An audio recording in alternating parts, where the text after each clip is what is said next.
ओम नमो हिंताणम नमो सिद्धाणम नमो आर्याणम नमो वज्रायणम नमो लोहे सर्वसावणम। जय जिनेन्द्र। आज मैं एक नई वीडियो सीरीज की शुरुआत कर रहा हूँ। इस सीरीज में हम तत्वार्थ सूत्र को समझेंगे। इसके पहले की सीरीज में मैंने how to become a god या भगवान कैसे बनना है इसके बारे में चर्चा की, बताया कि कैसे जैन शासन के अनुसार या जैन सिद्धांतों के अनुसार भगवान बनना हमारे जीवन का उद्देश्य है और भगवान बनने का मतलब क्या होता है, भगवान क्या होता है इत्यादि। मैंने फिर कुछ डिटेल में सम्यक दर्शन, ज्ञान, चारित्र, अनेकांतवाद, स्याद्वाद ऐसे कॉन्सेप्ट्स की भी चर्चा की अपने पिछले कुछ वीडियोस में। अब तत्वार्थ सूत्र की चर्चा करने के पहले मैं अपना स्वयं का थोड़ा सा परिचय दे देता हूँ। मैं तकरीबन 5 या 6 साल की आयु से जैन धर्म को समझ रहा हूँ, पढ़ रहा हूँ और अपने जीवन में फॉलो भी कर रहा हूँ। मेरा पहला इंटरेक्शन या पहली क्यूरियोसिटी वो संत श्री तरुण सागर जी महाराज जब वो हमारे गांव आए थे, शायद वो क्यूरियोसिटी केवल उनके प्रवचन के बाद प्राइज़ जीतने की थी या केवल उनकी जो भक्ति में फर्स्ट आने की थी। जो भी कारण रहा होगा, उन्होंने जिस तरीके से भी मोटिवेट किया, उनके गांव से जाने के बाद मैंने जहाँ से भी हो सकता था जैन धर्म का नॉलेज लेने की कोशिश की। पाठशाला, कोई पंडित हों, कोई दीदियाँ हों, महाराज हों, जिनसे जितना ज्ञान जैसे भी मिल सकता था लेने की बहुत कोशिश की। उस वक्त में मैं थोड़ा सा ज़्यादा ही नियम भी पालने लगा था, स्पेशली खाने पीने को लेकर। आलू, प्याज, लहसुन, गाजर, मूली, पापड़, अचार, तरबूज, बैगन इत्यादि सभी का त्याग कर दिया था। इतने नियम तो शायद कई महाराजों के भी नहीं थे जितना मैं उस वक्त नियम पालने लगा था। एक वक्त ऐसा भी आया जब घर वालों को लगा कि शायद मैं दीक्षा लेने वाला हूँ, परंतु मेरे मन में कहीं भी दीक्षा लेने जितनी श्रद्धा नहीं थी। मुझे केवल ज्ञान की भूख थी, मुझे केवल समझना था कि आखिर इतने रिच टेक्स्ट में, इतनी रिच जिनवाणी में लिखा क्या है। बहरहाल जैसे जैसे जीवन आगे बढ़ा, वैसे वैसे मैंने और भी तरीकों से जैन धर्म को समझने की कोशिश की। दिल्ली के कुछ प्रोफेसर से फिलॉसफी भी समझी, जिसमें उनका जैन धर्म का जो भी पर्सपेक्टिव है वो जानने की कोशिश की। जैन धर्म को तुलनात्मक तरीके से बुद्ध धर्म या वैदिक संप्रदाय के जितने धर्म हैं उनसे कंपेयर करके फिर समझने की कोशिश की। दो चीज़ें मुझे हमेशा लगती थी। पहली चीज़ कि जब भी मैं अपने गांव में, शहर में, कॉलेज में या यहाँ अमेरिका में अपने ग्रुप में, सोशल ग्रुप में मित्रों से, फ्रेंड से या कलीग से बात करता था, पहली बात तो जैन धर्म की ज़्यादा लोगों को समझ थी नहीं। बहुत कम लोग मानते हैं पूरी दुनिया में अगर अनुपात देखा जाए।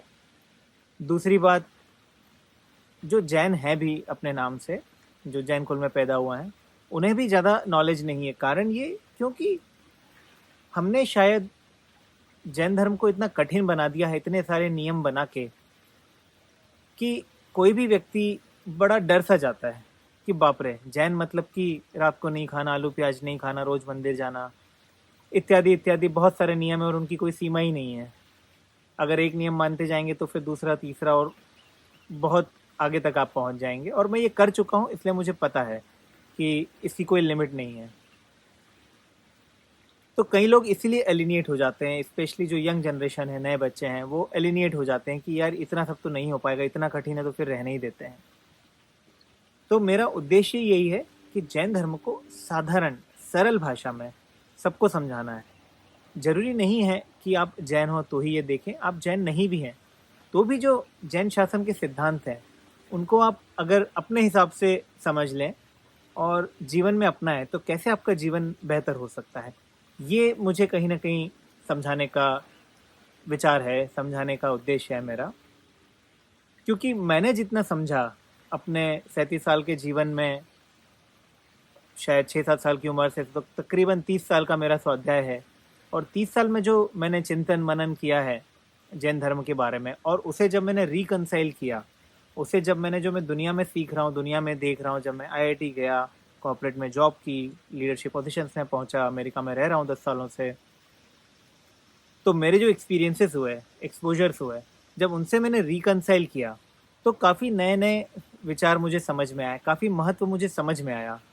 अब रही बात तत्वार सूत्र की, तत्वार्थ सूत्र, मोक्ष मार्ग प्रकाशक, बहुत नामों से जाना जाता है, जो मोर और लेस सभी लोग अग्री करते हैं, सभी लोग मानते हैं। इसमें बहुत बेसिक से प्रिंसिपल्स लिखे हुए हैं जैन धर्म के, जिसमें बहुत मिनिमम आर्ग्यूमेंट से है, कुछ 2-4-5% चीज़ों पे प्लस माइनस थोड़ा सा आर्ग्यूमेंट है, कुछ थोड़ा सा डिफरेंट मानते हैं, कुछ थोड़ा सा डिफरेंट, बट वो भाषा का ही आर्ग्यूमेंट है कि ये चीज़ 7 है या 9 है, ये चीज़ ऐसी है वैसी है, बट जो कॉन्सेप्ट है चीज़ों का वो मोटा मोटी बराबर है सब जगह। अब मैं तत्वार्थ सूत्र के बारे में बता दूं, तो तत्वार्थ सूत्र लिखा था उमा स्वामी जी ने।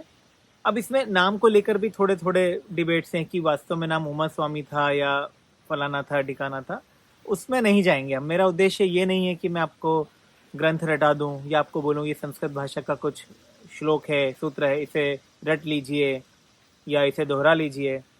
कोई फर्क नहीं पड़ता, ना रटे ना दोहराए, कोई फर्क नहीं पड़ता। संस्कृत भाषा ना आप बोलते हैं ना मैं बोलता हूँ, हिंदी इंग्लिश ये भाषा हम आज की तारीख में यूज़ करते हैं 21वीं सदी में, तो मैं उसी भाषा में बात करूँगा। हाँ, जो मूल सिद्धांत है, जो लिखने के वक्त जो उमा स्वामी जो बात कहना चाह रहे थे, उस बात को हम समझे, इस बात पे ना जाए कि एग्जैक्टली क्या लिखा है। और यही चीज़ एक क्वालिफिकेशन जो मैं बोल रहा था, एक लिमिटेशन लगाता है जैन धर्म या जैन सिद्धांत, कि लिटरेचर जो भी जितना भी लिखा है जिनवाणी को पूछने लायक मानते हैं, परंतु थोड़ा सा क्वालिफिकेशन रखते हैं कि हो सकता है कि इस जिनवाणी में जो भी लिखा है उसको हम पढ़ने वाले सही तरीके से इंटरप्रेट नहीं कर पा रहे हैं। मोटा मोटी बात यह है कि जो भी हमारी जिनवाणी में लिखा है, हमें उसे पत्थर की लकीर की तरह नहीं मानना है, हमें उसे ओपन माइंड से समझना है, ओपन माइंड से ये सोचने की कोशिश करना है कि वास्तव में बात क्या कहना चाह रहे थे उमा स्वामी जी, या जो भी उनका नाम है, नाम से भी कोई फर्क नहीं पड़ता। मान लीजिए कोई महान संत थे, बहुत विद्वान थे, वो कुछ बात बताना चाह रहे थे, बात पे ध्यान देंगे हम कॉन्सेप्ट पे बात करेंगे। हम ये नहीं बोलेंगे उन्होंने ये शब्द की जगह वो शब्द यूज कर लिया, 7 की जगह 9 लिख दिया। इन सब से क्या फर्क पड़ता है? कोई आपके या मेरे जीवन में फर्क पड़ेगा क्या? नहीं पड़ेगा ना। पर कॉन्सेप्ट समझ जाएंगे तो फर्क पड़ेगा, समझेंगे तो हम उसे अपने जीवन में उतार पाएंगे। तो यही मेरा एक उद्देश्य है ये नई सीरीज शुरू करने का। अगर आपको इंटरेस्ट है फॉलो करने में, तत्वार सूत्र को सिंपल भाषा में, रोज़मर्रा की भाषा में समझने में, तो प्लीज़ मेरा चैनल फॉलो कीजिए। इंस्टाग्राम पे, यूट्यूब पे, हर जगह मैं अपने वीडियोस डालने की कोशिश करूँगा ताकि ज़्यादा से ज़्यादा लोग सुन सकें। और ज़रूरी नहीं है कि आप जैन हो तो ही सुने, आप जैन नहीं भी हैं, इसमें ऐसा मैं कुछ भी नहीं बोलूँगा जो केवल जैन लोग ही समझ पाएंगे। बहुत ही जेनरिक भाषा में बात होगी, हर किसी के लिए एप्लीकेबल है।